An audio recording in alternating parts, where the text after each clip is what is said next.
નમસ્કાર, વાત કરવી છે શાકબારાની। આજે 16મો દિવસ છે જ્યારે આ ધરણા ચાલી રહ્યા છે। ખેડૂતો પોતાની માંગ માટે વિરોધ કરી રહ્યા છે અને તેમાં ભાજપના જ નેતાઓ જોડાયા છે અને તેઓ ભાજપના જ મંત્રીઓની સામે માંગ મૂકી રહ્યા છે, અધિકારીઓની સામે માંગ મૂકી રહ્યા છે। ટ્રિપલ એન્જિનની આ સરકાર છે અને ભાજપના નેતાઓ આ આંદોલનને આગળ ધપાવી રહ્યા છે, ત્યારે પણ હજી સુધી કોઈ કેમ આ ખેડૂતોનો અવાજ સાંભળી નથી રહ્યું તે મોટો સવાલ છે।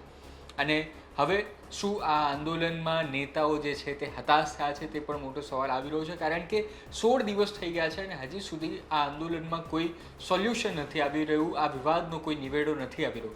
એક તરફ જ્યારે ચોમાસું જઈ રહ્યું છે અને શાકબારાના ખેડૂતો જે ઉમરપાડામાં આવેલી જમીનમાં ખેડે છે ત્યાં તેઓ આ વખતે પણ ખેતી નહીં કરી શકે તેવી શક્યતાઓ દેખાઈ રહી છે અને તેની વચ્ચે ભાજપના જ નેતા જે છે તેમણે અન્ન અને જળનો ત્યાગ કર્યો છે। 16મો દિવસ છે છતાં પણ સરકાર કેમ આ આંદોલનને આગળ વધવા દે છે, કેમ હજી સુધી આમાં કોઈ વિવાદમાં સોલ્યુશન નથી આવ્યું, કોઈ ઉકેલ નથી આવ્યું, સમાધાન નથી જડ્યું। એક પછી એક દિવસો જતા રહે છે અને ત્યારે મનસુખ વસાવા હોય, દર્શનાબેન હોય કે પછી લીલાબેન હોય કે જેટલા પણ લોકો આમાં આવે છે તેઓ એક જ વાત કરે છે કે અમે લોકો ચર્ચા કરવા માટે આગળ આવી રહ્યા છે અને ટૂંક જ સમયની અંદર આમાં સુખદ સમાધાન થશે। શું અંદરખાને સરકાર આની પર કામ કરી રહી છે જે લોકોને નથી દેખાઈ રહ્યું, કે પછી સરકારની જેવી પોલિસી રહી છે, ભાજપ સરકારની જેવી પોલિસી રહી છે કે આવા આંદોલનો થતા હોય તો તેને થવા દેવા, આપણે તેની ઉપર ધ્યાન ન આપવું। આનું ઉદાહરણ હું આપી રહ્યો છું જંતર મંતરમાં જે રીતે પ્રોટેસ્ટ થયા હતા અને તેમાં 21 દિવસ સુધી જ્યારે અન્નજળનો ત્યાગ કર્યો હતો સોનમ વાંગચુકે, ત્યાર સુધી સરકારે તેમની ઉપર દેખીતું કોઈ ધ્યાન નહોતું આપ્યું। તો તેવું જ શું લીલાબેન વસાવા સાથે થઈ રહ્યું છે, જેઓ 16 દિવસથી અત્યારે અન્નજળનો ત્યાગ કરીને બેઠા છે। પહેલાં એ લીલાબેનને સાંભળીએ જે અત્યારે 16 દિવસથી અન્નજળનો ત્યાગ કરીને બેઠા છે, તેમનું શું કહેવું છે। જે મારી ધરણા ચાલુ છે અને ઉપવાસ પણ ચાલુ જ છે।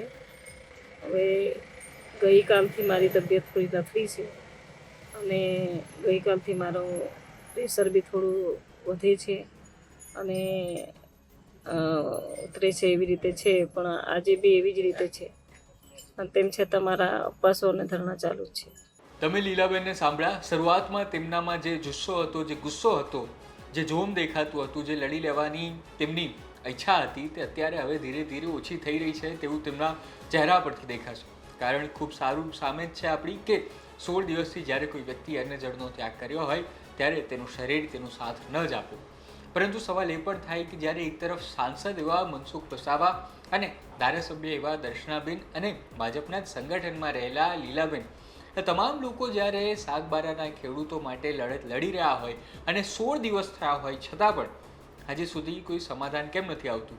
એમ તો મુખ્યમંત્રીને પણ મળી ચૂક્યા હતા અને ત્યારે એમણે એવું કહ્યું હતું કે તેઓ 15મી ઓગસ્ટના કાર્યક્રમમાં બિઝી છે, ત્યારબાદ એવું કહેવામાં આવ્યું કે તેઓ અમેરિકાના પ્રવાસે છે। અત્યારે આ બંને વસ્તુ પતી ગઈ છે છતાં પણ હજી સુધી કેમ કોઈ સમાધાન નથી આવ્યું।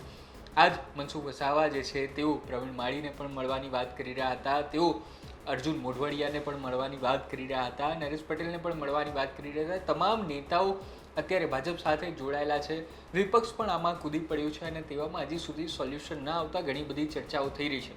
અને આવામાં મનસુખ વસાવા કે દર્શનાબેન દેશમુખ આ આંદોલનને જો વધારે ઉગ્ર બનાવે છે કે વધારે એ લોકો જોશમાં આવીને ગુસ્સામાં આવીને કંઈક આગળ વધે છે તો પણ ગાજ તેમની ઉપર વાગશે, કારણ કે ભાજપની જ સરકાર છે અને તેઓ ભાજપની જ સરકારમાં મંત્રી છે। આમાં હવે જે નેતાઓ આંદોલન કરી રહ્યા હતા શું તેઓ જ ફસાઈ ગયા છે કે કેમ, તમને શું લાગે છે કોમેન્ટ જરૂર કરજો। અને સાથે સાથે હવે દર્શનાબેન દેશમુખે આ વિવાદ પર શું કહ્યું છે 16મા દિવસે તે સાંભળીએ। 14 દિવસથી જ્યારે અમારા બેન આ ધરણા પર બેઠા છે અને આ ખેડૂતો માટે એમણે જે અન્નજળનો ત્યાગ કર્યો છે, ત્યારે એમની તબિયતની ચિંતા કરીને, એમના સ્વાસ્થ્યની ચિંતા કરીને સરકાર આ વહેલી તકે નિર્ણય કરે એ ખેડૂતોના હિત માટે પણ ખૂબ જ જરૂરી છે અને લીલાબેનના સ્વાસ્થ્યને લઈને પણ આ નિર્ણય વહેલી તકે કરવામાં આવે એના માટે હું સરકારશ્રીને ફરીને વિનંતી કરું છું। આ પ્રશ્ન જે છે કે જંગલની જમીન ખેડવાનો જે વાત છે એ આજથી નહીં પરંતુ છેલ્લા 20 વર્ષથી આ ખેડૂતો ખેડતા આવ્યા છે અને એમાંય ક્યારેય કોઈ એવી મુશ્કેલી નથી આવી કે વન વિભાગના અધિકારીઓએ એમને આ ખેતી કરતા રોક્યા હોય, પરંતુ જે છેલ્લા 2 વર્ષથી એમને જે પ્રકારે એમને રોકવામાં આવ્યા છે અને જે પ્રકારે એમના ઉપર જે દબાણ કરવામાં આવી રહ્યું છે એ ખરેખર યોગ્ય નથી. એટલે વન વિભાગના અધિકારીશ્રીઓને પણ મારે કહેવું છે કે જ્યારે આપને જંગલની જમીન ખેડતા ખેડૂતોને અટકાવવા જ હતા તો 20 વર્ષથી ખેડતા હતા ત્યારે અત્યાર સુધી કેમ એમને અટકાવવામાં નહીં આવ્યા?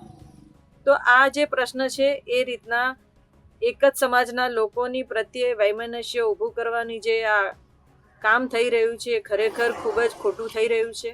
સમાજના ખેડૂતો આજે જીવન નિર્વાહ માટે જે રીતના આ ખેતી કરી રહ્યા છે, એમના પરિવારના જીવનને ચલાવવા માટે ખેતી કરી રહ્યા છે, તો એમનો હક અને અધિકાર છીનવાઈ ન જાય એના માટે એમને ફરીથી આ ખેતી કરવા દેવામાં આવે અને એનો નિર્ણય વહેલી તકે કરવામાં આવે, જેથી કરીને એમના પરિવારના જીવનને બચાવી શકે અને એમના ઘર પરિવારને પણ ફરીથી હસતું ખેલતું રાખી શકે. એ માટે આ સરકારશ્રી વન અધિકારીઓને વહેલામાં વહેલી તકે કહેવામાં આવે કે આ લોકોને ખેતી કરવા દેવામાં આવે એવી વિનંતી પણ કરું છું. કરવા માટેનો હક આપવામાં આવે.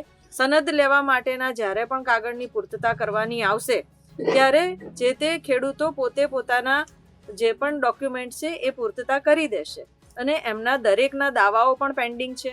તો એ બધી વિગતોને લઈને જે બી સનદો માટેના દાવાઓ પેન્ડિંગ છે એ પણ વહેલામાં વહેલી તકે પૂર્તતા કરીને એમને પણ પૂર્ણ કરવામાં આવે અને ખેડૂતોને જમીનની સનદો આપી દેવામાં આવે, જેથી કરીને એમને પણ સરકારશ્રીના જે લાભ મળવાના હોય એ લોકો લાભ મેળવવાને પાત્ર છે તો એ લોકો એ લાભ પણ મેળવી શકે.